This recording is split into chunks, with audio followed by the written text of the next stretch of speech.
ఎడారిలో సెలయేర్లు. ఏప్రిల్ 3.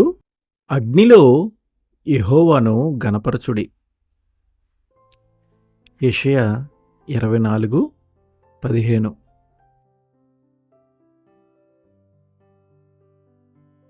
లో అనే చిన్ని మాటని గమనించండి. శ్రమల్లో మనం దేవుని గనపరచాలి.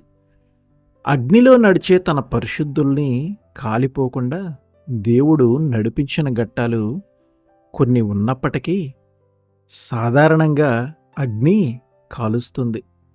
అయితే ఇలాంటి సందర్భాల్లోనే మనం దేవుణ్ణి కీర్తించాలి.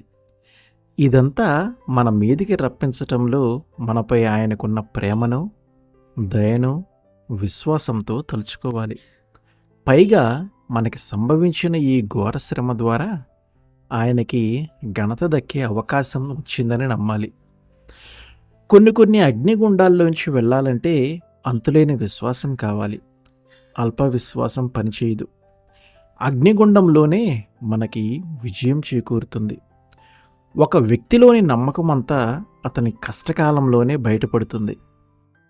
కొందరు మనుష్యులు మండే అగ్నిగుండంలో త్రోయవేయబడ్డారు. ఎలా వెళ్ళారో అలానే బయటికి వచ్చారు, వాళ్ళ చేతులకి ఉన్న బంధకాలు తప్ప.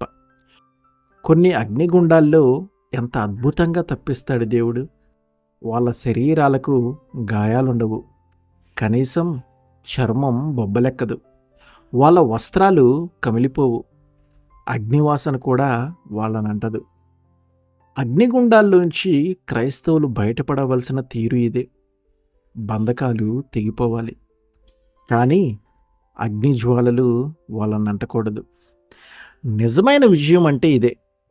అస్వస్థతలో దానిని జయించటం, మరణశయ్యపై మరణం మీద విజయం సాధించటం, ప్రతికూల పరిస్థితుల్లో వాటిని ఓడించటం.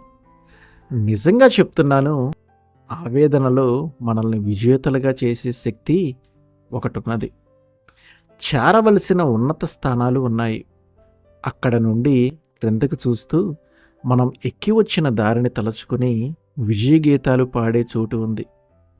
మనం పేదలుగా ఉన్నప్పటికీ మనుషులు మనల్ని ధనికులుగా భావించేలా చేసే మార్గం ఉంది. మన పేదరికంలో ఎంతోమందిని ధనవంతులుగా చేయగలిగే పద్ధతి ఉంది. మన విజయ రహస్యం ఏమిటంటే మనల్ని ఓడించబూనుకున్న పరిస్థితిలో నిలిచి ఉండే విజయం సాధించటం. క్రీస్తు సాధించిన విజయం ఆయన పొందిన అవమానాల్లోనే.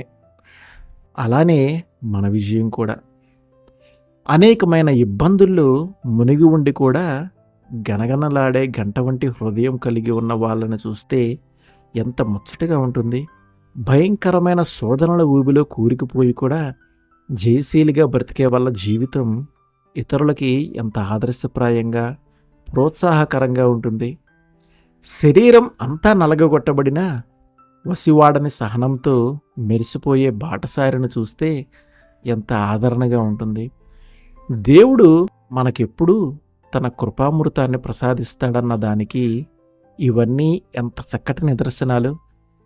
ఇహలోకపు ఆధారాలన్నీ కూలిపోయినప్పుడు, బ్రతుకంతా అల్లకల్లోల సాగరమైనప్పుడు తృప్తి, ఆత్మస్థైర్యాలు నిండి ఎప్పుడూ దేవుడిచ్చే వింత సంతోషముందా నీకిప్పుడు? ఆమెన్.